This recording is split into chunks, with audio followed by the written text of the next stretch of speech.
story at the same time, stating that, and I'll read the headlines, Please. Ravens executives knew details of Ray Rice video in February, which means Goodell knew about it too. And they buried the case. And unfortunately, while Ray Rice did do an unconscionable act here, Spell it. he came forth to the... Unconscionable. There's no way I'm doing that.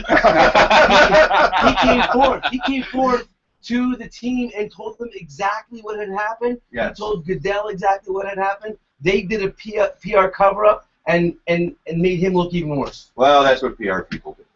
That's why they get paid big money, those PR people. True. They got to work. Look, everybody's got to work. We're streaming live somehow, I think, at VegasNonstop.com or on YouTube or one of those things that these kids are figuring out. I don't know.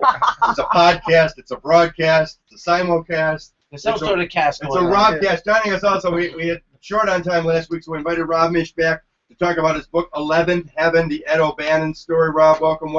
Thank you. How's the traffic out there? Oh, it's beautiful. I love it. It's why I moved from L.A. to battle with traffic here. It's backed up at the Spaghetti Bowl.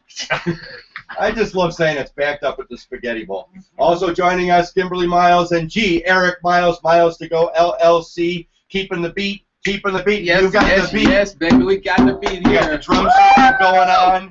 So we got lots of guests, lots to talk about. But Rob, let's talk.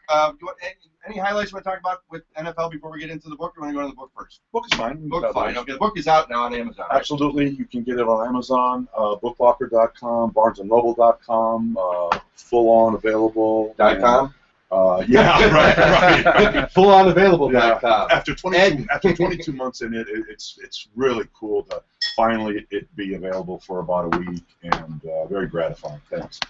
Yeah, well, like for those that don't know, can you talk a little bit about Ed O'Bannon and this 1995 National Basketball Champion UCLA Bruins? For those that don't know the story, capsulate. Yeah, he was the 1990 Prep Player of the Year at Lakewood Artesia High School in L.A., and he was dead set on going to UNLV. He gave an oral commitment to Jerry Tarkanian in May 1990. NCAA came down, and Tark allowed him out of his oral commitment. He winds up at UCLA, where he promptly tore apart his left knee, and that set him on a track of kind of building up the maturity and the metal and the steel backbone to lead them to a national title in 1995. So it was a season and a team and a leader for the ages, which I spell out a lot in there. It wasn't just a team that happened to win a title.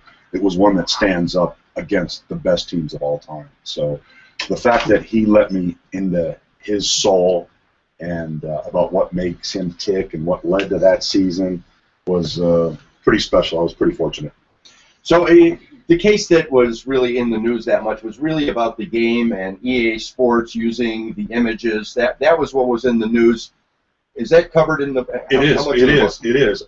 Fortunately, the tack that I took with this, you get recent stuff as of a month ago. So it didn't go to press until about 4 weeks ago. So it's very current, very up to date. I've got the verdict coming down in his favor, his feelings about it, and actually his whole 5 years on the lawsuit, and it was pretty taxing, and it took a toll on him and his family, which I get into in detail. And it was he's deemed the Curt Flood of college sports for a very good reason, and it has to do with images and likenesses being used against the players where they don't profit at all from. Or without their permission. So no license. Right. So now they will get. Like, how many million was it that they settled on? Well, it was I think it was between 40 and 50 million as far as the EA lawsuit was involved. But what we have in the future is elite college basketball and football players who will get a stipend per year that they play, and so they are basically going to see some remuneration for their effort, which is what Ed wanted all along. It wasn't about money for him. It was about changing the way the NCAA does business, and so flat out, he's the Curt Flood of college sports, and I'm just fortunate to have known him for 25 years, and he really bared his soul to me on many topics. Name of the book is 11th Heaven. Let's get to some picks for the NFL. You know that it's all that matters to me really is the NFL. 14 points. You love it. Patriots is it 14 points 14 against points, the Raiders. Jonathan, exactly. 14 and a half the other day. 14 How do you not take 14 and a half points? Because Oakland's pretty bad and the Pats are pretty good. I know the Pats are your team, Jeffrey. Well, listen, they went into Minnesota last week against an Adrian Peterson-less team, and they beat them by, what, 30? Right. So what's not to say they come home and beat the Raiders by more than 14 points? What do you think? But be careful, because remember, I told you before week 1 that Oakland in the first half is a very good bet, and I think during the course of the entire season that's going to pay you money right about the time the holidays come around, so you'll have holiday money. So it'll be like +7 for the half. 7.5, and that's a safe bet if the past few years are any indication. Okay, so besides that ridiculous bet of 14 points. It's not ridiculous, actually. I do like the Patriots at home. I don't know about the first half. I think by the end of the fourth quarter, the Pats will win by 21 to 24 points. Absolutely. They'll definitely wear them down, I agree. Obviously, the biggest game on the calendar this week is rematch of the Super Bowl. We have Denver going to Seattle, play the Seahawks. Denver 2-0 straight up, but 0-2 against the spread. And you know Bronco fans like to gamble, so they love it. You've got some disgruntled Denver fans, which is quite a paradox. Yeah. And the public loves betting Peyton Manning. Seattle is going to be coming home, and they're going to be gnarly. They just went into San Diego. They ran into a buzzsaw. You and I both had San Diego last week, plus the points, outright winners. I think the line here is Seattle by 4.5, and I think Seattle's going to take it right to the Broncos and win by 10 to 14 points. Totally agree with you. Totally agree.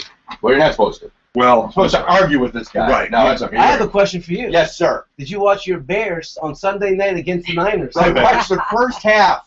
What's wrong with you? I had stuff to do. I'm busy. That was a Veal Cutlet comeback. I know. I can't believe it. And I heard McGowan choke. It was unbelievable. I couldn't believe it. Because when I left, it was like 21-6. Yeah, it was crazy. There was no way that the Bears were going to win that 21 unanswered points. Brandon Marshall, a game for the ages.